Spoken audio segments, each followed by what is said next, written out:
Before I got possessed by a demon, I went to Vegas with the family for the holidays. Very family-friendly town, lots of family-friendly people, with lots of family-friendly buildings. Just a lot of family fun all around. Here I officially proved I am a very skilled fisherman and a very skilled cook. Then I found out the Hunger Games exhibition was at the hotel with the very big lion on it. I thought this was pretty clever, you know, Lionsgate trying to make us think more lions, less mouse. Very clever. It's funny because my friend and I had really tried to catch this exhibition when it was in SF and then when it was in LA, but like most basic bitches, we just couldn't get our shit together and yeah. And then when it planted itself in Jennifer Lawrence's home state of Kentucky, I was like, sorry, but until it moves into a more Purge-like city, my ass is not gonna go through that effort. So I decided to spend 20 of my hard-earned gambling coins so I could learn more about the Capitol and figure out exactly what caused them to lose to a mopey little girl.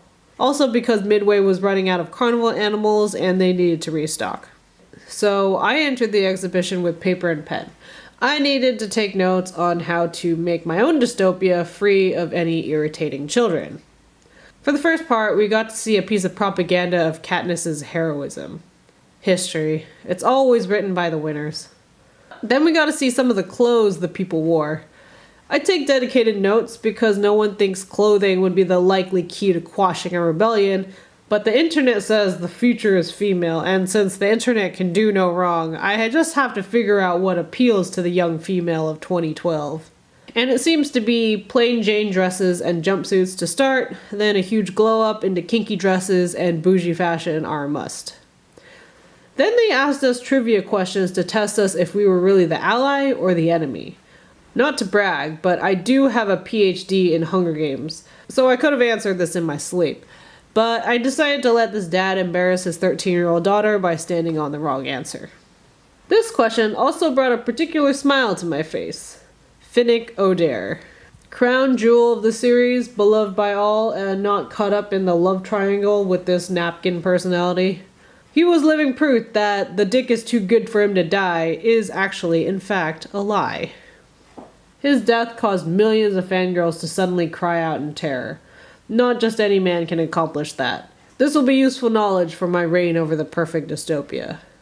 Next, we got to create a propo. These are what the rebels used to rally the nitwits of Pandem to follow them into war. Essentially, you stitch together 3 scenes from the movie and add your face to the rebellion, which could end up being the worst decision you've ever made if you get caught and they chop off your head Ned Stark style. Then we learn how to fight like the rebels. If this was the extent of their fighting knowledge, I'm pretty sure there's nothing to worry about. I would just enlist the entire Shaolin army to show these white people how to kick some real ass and look good while doing it. Then we get to the real shit.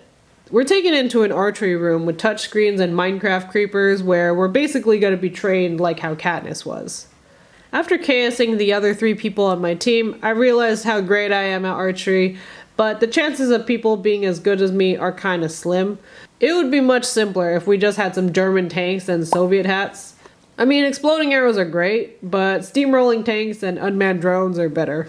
So thank you, Hunger Games Las Vegas. You have taught me so much. When I create my next dystopia, I will be sure to take these things into consideration, so no pesky 16-year-old gets the jump on me.